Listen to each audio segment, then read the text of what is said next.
How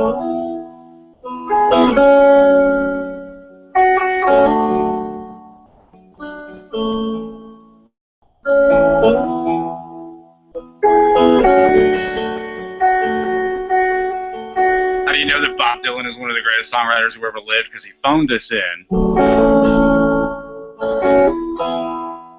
then abandoned it. Never bothered with it again. Never did anything with it.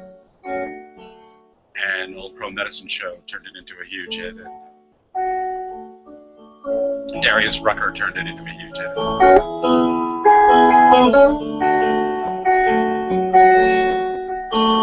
Someday I'd like to do a lecture just on that one song, because I think it's the perfect American song, and I think it is the ultimate American song, and it's so perfect that it was basically a back-of-the-envelope exercise for Bob Dylan to get himself out of a contractual obligation, writing a song that nobody cared about until everybody did. But I think it is the perfect American song, so someday I'll talk.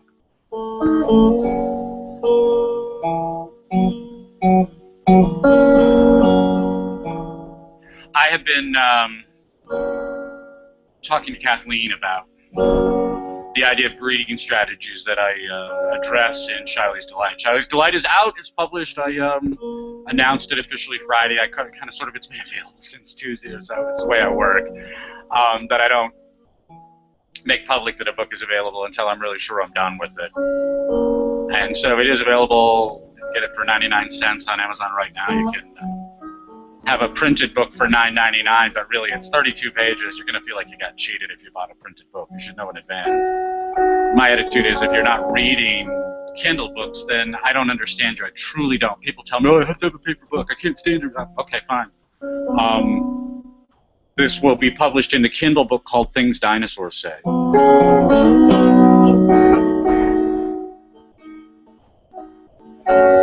I'm going to end up with every one of my books. Right now, 9 Empathies is the only book of mine that isn't available in print, and I'm going to make a print version of that tomorrow, because why not? I think it's silly. One of the things that people talk about with respect to book publishing now, electronic book publishing, is that you have to support all of these other formats, the Barnes & Noble Nook format and the Apple iBook format and all of that. It seems obvious to me that Kindle is going to dominate this market, that whether it's Kindle readers as such or other book readers that can handle Kindle format or whatever, it seems obvious to me that Kindle is going to be the de facto monopoly ebook standard going forward in the short run. I have no idea what's going to happen in the long run. In the long run, books are dead. Unless we do something with education, books are dead, because a typical 15-year-old kid can't read and cannot read at all.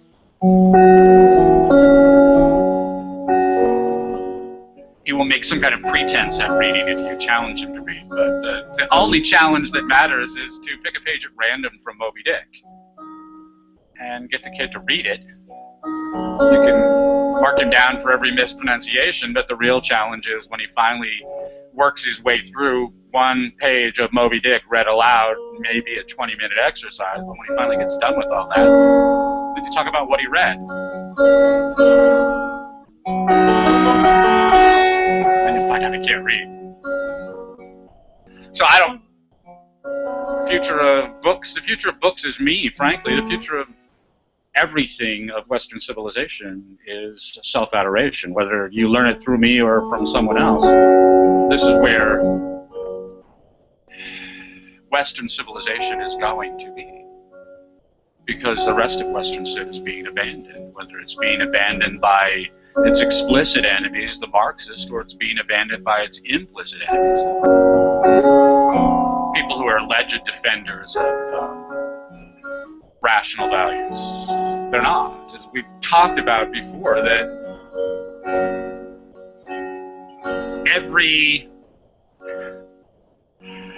away from religion, I hate to be in a position where I'm constantly siding with religion, but the fact of the matter is that religious people honor my values so much more, so much better than irreligious people, whether they're irreligious out of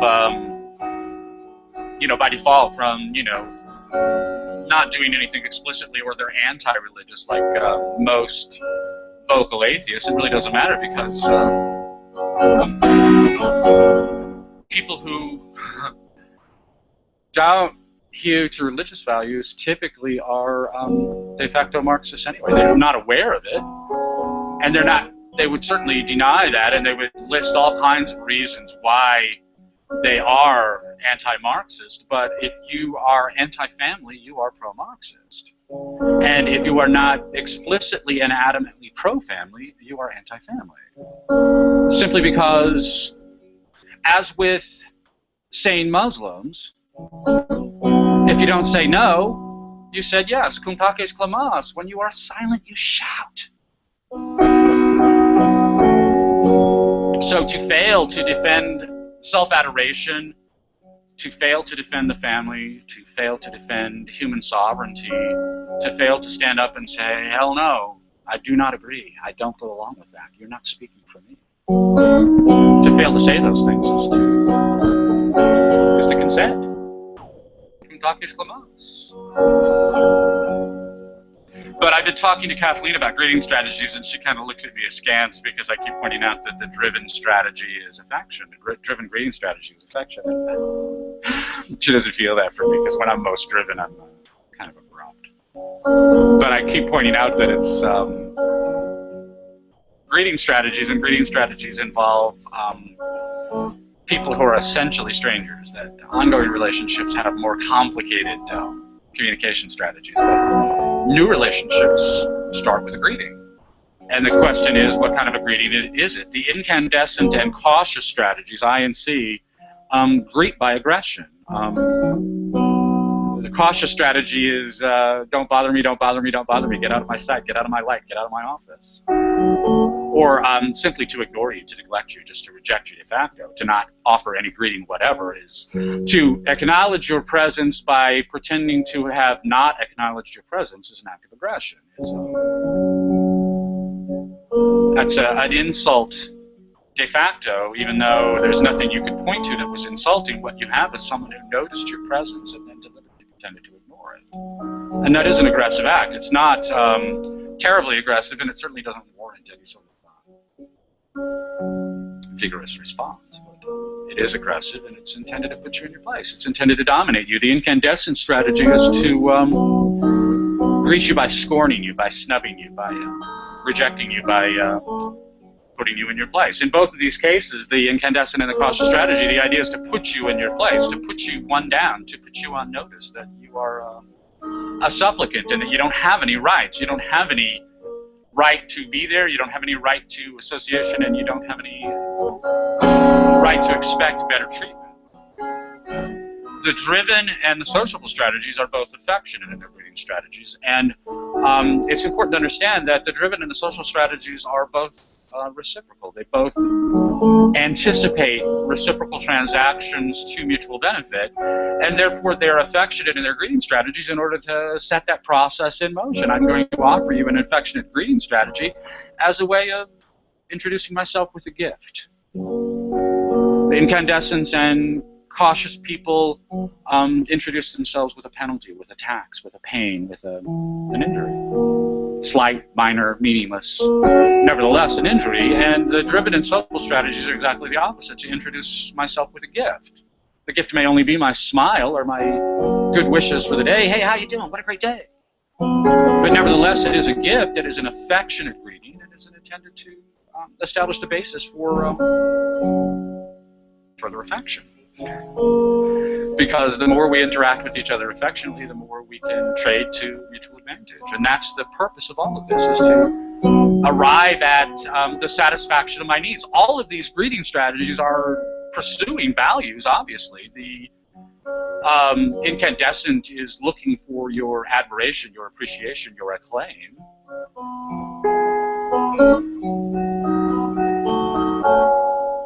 The cautious strategy is looking for your compliance with essentially arbitrary rules. In other words, compliance doesn't mean forbearing to commit injury. It simply means hewing to this line instead of any other line you might traverse, because this is the approved line and all the others are unapproved or non-compliant. This is a morality without morality. This is a morality of meaninglessness. And yet, if you pick up the newspaper, you will find the implementation of this strategy everywhere. A 13-year-old concert violinist going to the Washington, D.C. public schools is the only kid in Washington, D.C. who is being hounded by truant officers. He has to take time off from school to perform, and so the truant officers hound him. I promise you that the truancy rate in the Washington, D.C. public schools has got to be at least 25% a day, maybe more than that. The truant officers don't have anything to do with the students they should be pursuing, if they should be pursuing anyone at all. I don't agree with public schools. I don't agree with compulsory education. But the one kid you can be assured is up to date on all of his studies and is fully conversant in all of the rules, knows which rules he's violating and why they're violations, etc. It's going to be that one kid, and that's the one they have to persecute. You'll find that again and again and again. This is what the traffic cop business is all about, is non-compliance. I like cops who deal with accidents. This is a good job for cops to be doing. I think they kind of make too much out of it, and they milk it for too much overtime. But this is something that I appreciate, that there's someone to respond to accidents, to be on the scene, to direct traffic, to get the firefighters in there, to get the ambulance crews in there, to get the cars towed away, to get the mess cleaned up. This is a very vital, valuable custodial function. This is not what cops do. Cops pin you for doing nothing wrong, for causing no harm, for hurting no one. Very much the cautious strategy.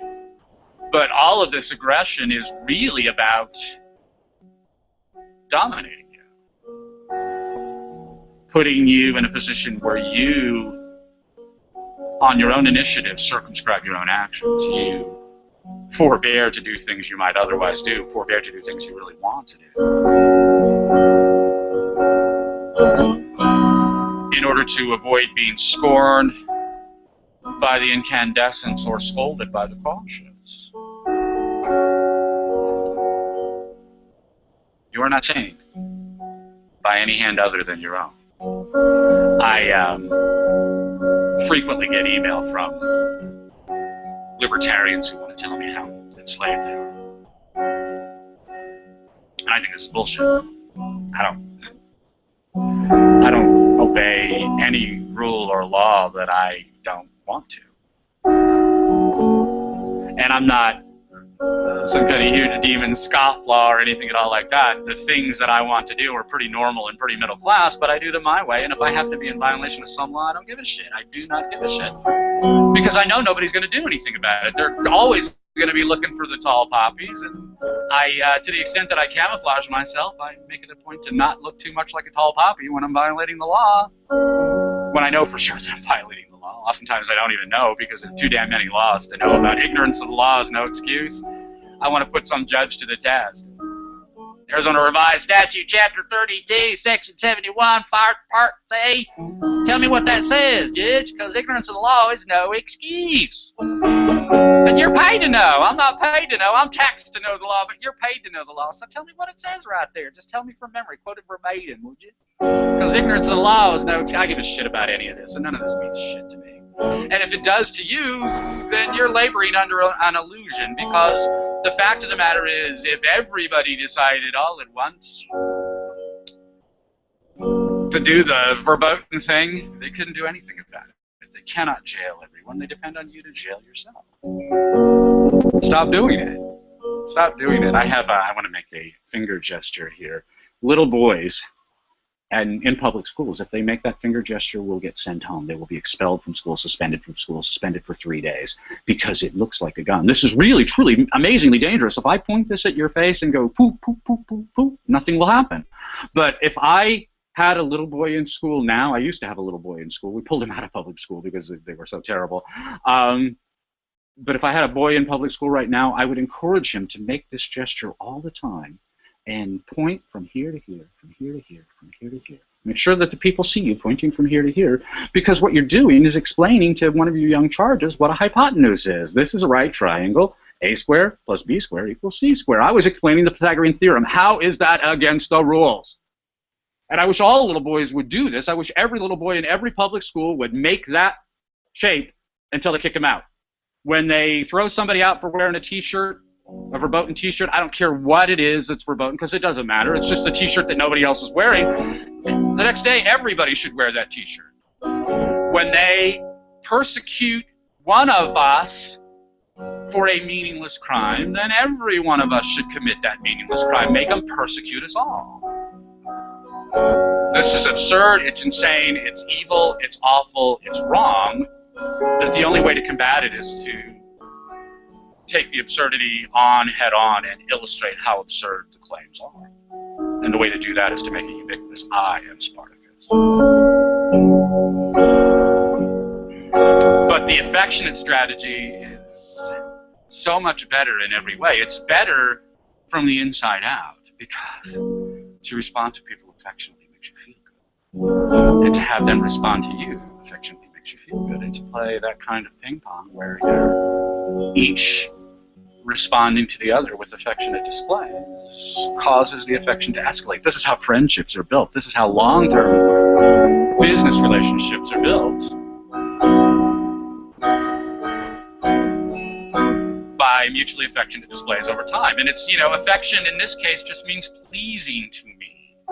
I regard your display as affectionate because it's pleasing to me. So it starts with a smile or a friendly word, but you delivered the goods on time, under bid, I'm delighted. You gave me 10% extra just because you wanted to, I'm delighted. You cut 10% off the price just because the work was easier than you expected it to be, I'm delighted. And in the same respect, I'm so happy that I want to give you this.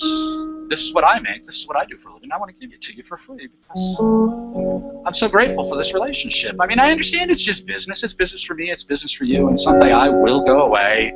My needs will change. And I'll end up doing something else with somebody else. But in the meantime, I'm very happy with this relationship. And I'm glad that you're happy with this relationship. And I'm glad that we can make each other happy this way.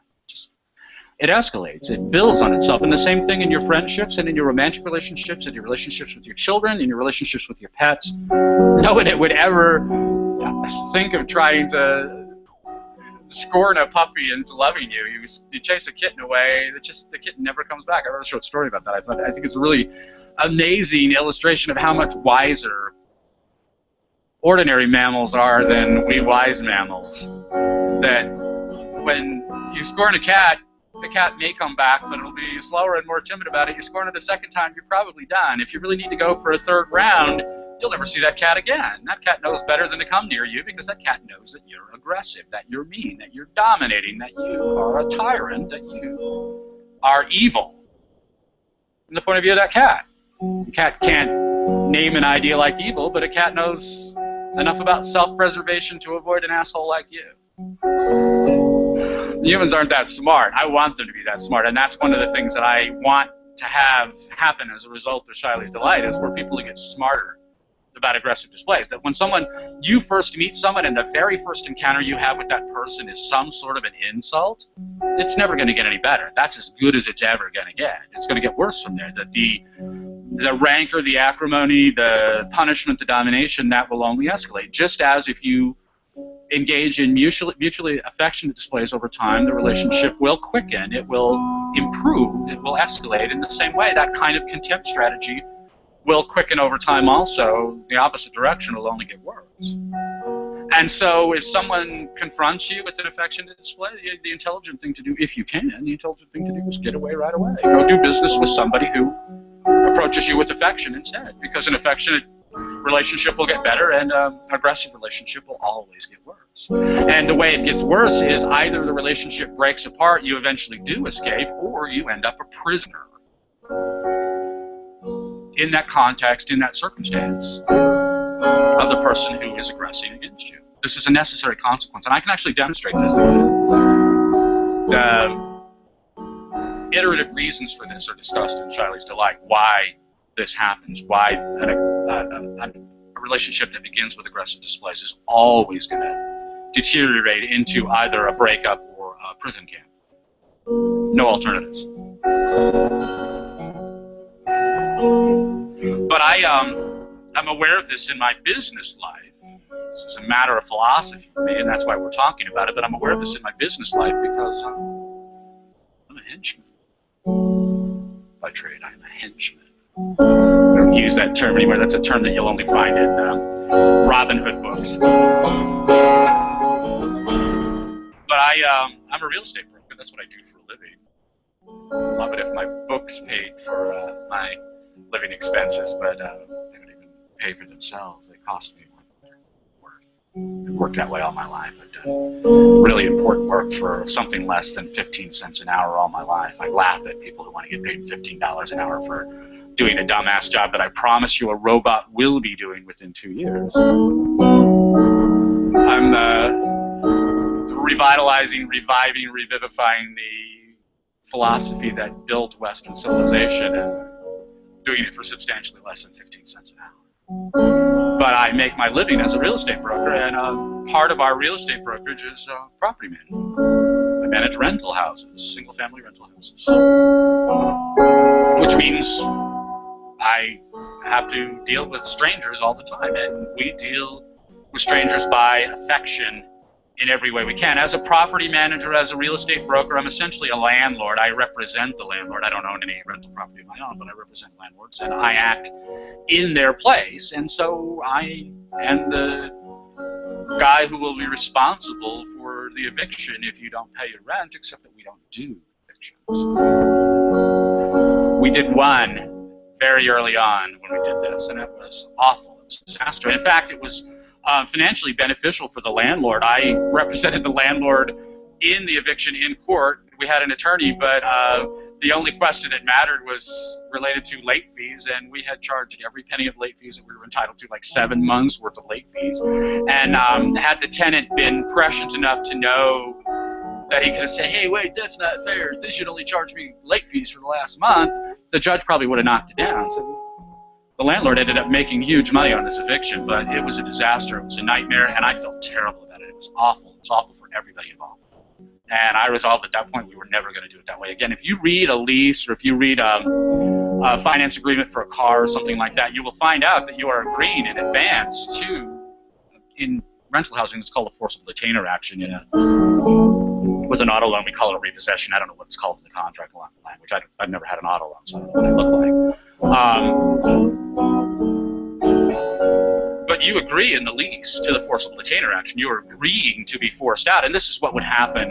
This is the way that the Rothbardian style of pretend anarchy works, is with contracts where you allow for force to be used against you. You consent to force in advance, much as you can consent to the intense pain that the dentist visits upon you while you're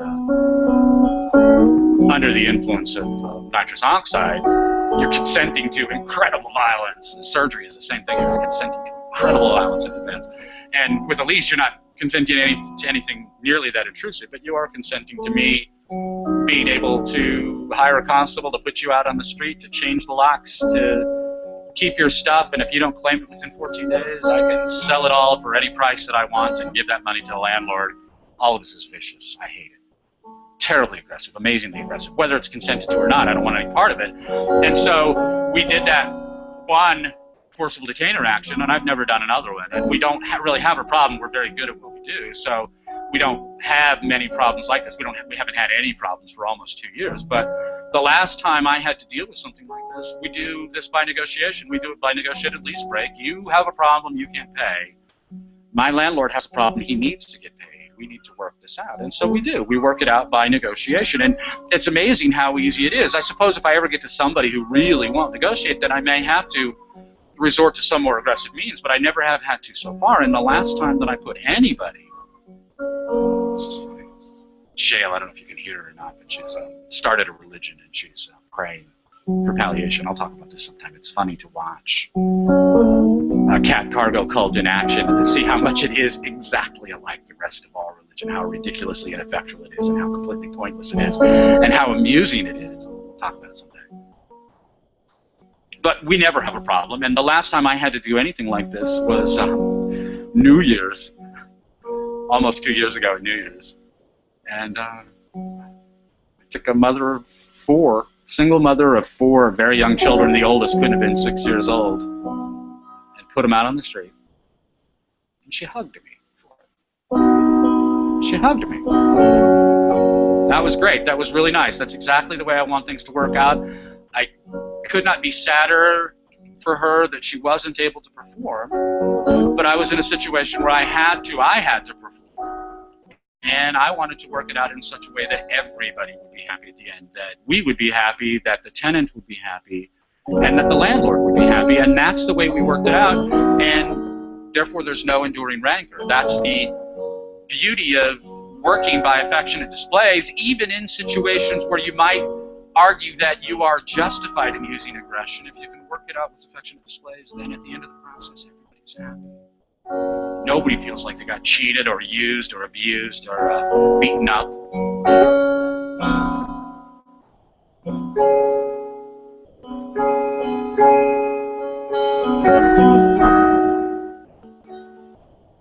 And this makes so much more sense to me. And then you have to start paying attention to your language. You really have to watch your language, because it's real common in business especially to use this aggressive language, that so much of business communication is written by cautious people anyway. And so it has come to our attention, please be advised, according to our records. These are all aggressive displays. These are all hostile displays on the way in. They are all saying in advance, you're wrong, I'm right. Give up now. Surrender now before it gets really painful. It's exactly the way the IRS writes, and the IRS writes that way because they have guns, and they intend to use them. They have prisons, and they intend to lock you in them. If this is not your intent, you shouldn't be putting on these kind of displays. If your intent is affectionate, then you need to watch your language to make sure that your language is affectionate, that you're approaching people in an affectionate way in anticipation of arriving at a mutually satisfactory negotiated solution to your problem, whatever it is. And this is so much more beneficial in the long run that doing anything any other way just makes no sense. That you will continue to run into aggressive displays. No matter how affectionate you are in your displays, you will continue to run into aggressive displays. But even then, my attitude is give the affectionate response. Whatever way you can of avoiding rancor, avoid it, because there's no benefit to it, there's no gain to it, and all you really get is internal turmoil. You tear yourself up inside for no good benefit. One of the things I think is amazing about the cautious is that they will waste an infinite number of hours over minuscule sums of money. That someone will spend 4 hours trying to track down 21 cents. Well, your time is worth nothing. Your interior mental state is worth nothing, that you're going to obsess over 21 cents. What's that going to do to your mind? What's that going to do to your intestines? What are your guts going to feel like after you've dithered away 4 hours over 21 cents or $21? I really don't care. If it's anything less than, say, $400, I say 4 hours is a waste of time, because you could have made $400 in that time. Instead, you could have made money instead of losing money. You lost $400 over 21 cents. You're a fool. But you're worse than a fool because you tore yourself up inside. You lost more than $400. You lost $400 worth of solace, of serenity, of happiness, of joy. You could have been happy and profitable and productive for 4 hours, and instead you were unhappy and miserable and unproductive for 4 hours, all over trivia. We call them mosquito bites. Mosquito bite is a terrible thing. I don't get them. I live in Arizona. We don't have mosquitoes, almost never. You need standing water for mosquitoes. You need standing water that doesn't evaporate right away to have mosquitoes. We don't have it. But when a mosquito bites you, that's an awful thing. And, do what you got to do. Dress the wound. Don't scratch it. And then ignore it. Forget about it, because it's meaningless. It doesn't mean a thing. And if you confront other mosquito bites in your life as if they were enormous, consequential travesties, then you're behaving foolishly. You're wasting your life in pursuit of no value. And that makes no sense to me whenever this is a completely nonsensical approach to life, and my way is better. Western civilization is better than all other civilizations. Sovereignty and autonomy are better strategies for the execution of a human life compared to anything else, and mutually affectionate displays in every social interaction will be better in the instant matter and in the long run than aggressive strategies. The only time that it makes sense to behave aggressively is when you're acting in the immediate defense of life or property, where no other response other than aggression can preserve and protect the values, and even then you have to think twice to make sure that your aggression isn't making things worse, isn't making things needlessly worse, not better at all, but worse in the long run. Because obviously the aggression is going to be self-destructive. It's going to damage you no matter what else happens. But that thinking twice is immensely valuable in your everyday, day-to-day execution of your life, because when you are confronted with an aggressive greeting strategy or an aggressive response, when someone approaches you aggressively, as I said, they are attempting to go one-up on you, they're attempting to dominate you, they're attempting to take something from you unilaterally without your consent. It's not a reciprocal transaction. It is intended to be a coercive transaction.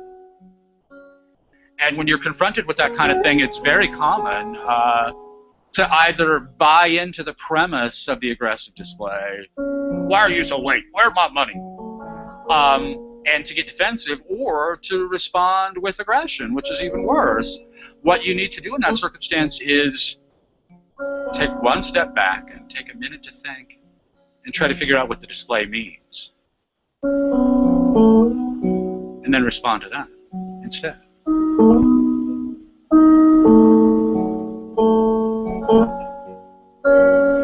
So when someone, get out of my way,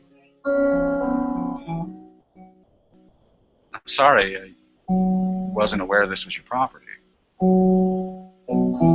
Rather than offering the rancorous display, offering the aggressive display, or offering the capitulating display, offer the affectionate display, but stand up for your rights. I think you're mistaken. I think I have a right to be here. And if the rancor continues, I mean, my attitude would be, if you don't have any reason to engage with that person, just get away. The person has told you, if this is a stranger, the person has told you, I can't be trusted, I can't be depended upon, I am going to continue to attempt to dominate you. As long as I get away with it, I'm going to continue to attempt to dominate you. This person has displayed his character in one's, get out of my way, where's my money? Whatever it is, it really doesn't matter. Whatever the aggressive display is, that person is telling you, you don't want anything to do with him. Give him what he wants. Don't have anything to do with him. But if you have to, my attitude would be to keep it as affectionate as you can, and most importantly, name the real game that's going on. That someone who tells you that you are non-compliant with some meaningless rule, did you know that you're supposed to be in this line and not that line? Oh, I had no idea. How many people were injured? I'm amazed the hallway isn't slick with blood. How awfully, devastatingly consequential it is that I happen to be standing in the wrong line. Who's going to suffer for it other than me? That's a closing question. A closing question, I suppose, is inherently aggressive. The way to work a closing question is ask the question and then do nothing else. Just let the question hang there. Make the son of a bitch answer it. If he doesn't, so what? Move on. But you don't owe anybody anything, and you are not one down just because somebody's trying to put you one down, and you are not anybody's slave, and you're not anybody's property to be dominated. And if you submit to that sort of crap, you deserve it. No kitten would do it. Every kitten would be wise enough to know to get away from that asshole, and if you're not that wise, you're going to be his slave. That's what's happening. You are being enslaved. And every slave is a volunteer. This is chapter 11 of Man Alive. One person has attempted to argue with it, nobody else. Every slave is a volunteer. To be a captive can be an involuntary state, but as soon as you do something, anything, that someone orders you to do, you're that person's slave, voluntarily, and you deserve what you get.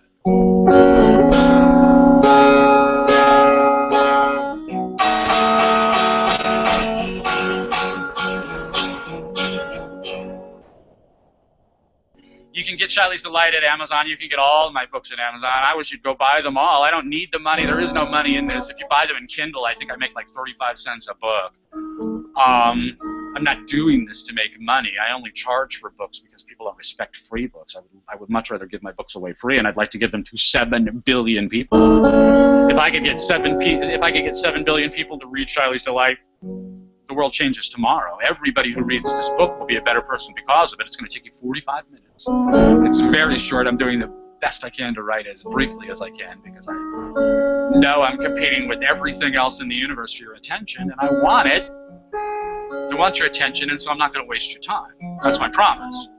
But you give me 45 minutes, and I will give you the rest of your life. The rest of your life will be substantially better for the things that you learn in Shawnee's Delights. Go to Amazon. Invest $1, see what happens. And that's all for me. Done. I'm weary. I may not show, but I'm really weary. I've been weary for days. So I'm going to cut things fairly short today. My name is Greg Swann. This is the Church of Splendor. Atheist, anarchist, egoist. So glad you could join me. I'll talk to you next week. Bye-bye now.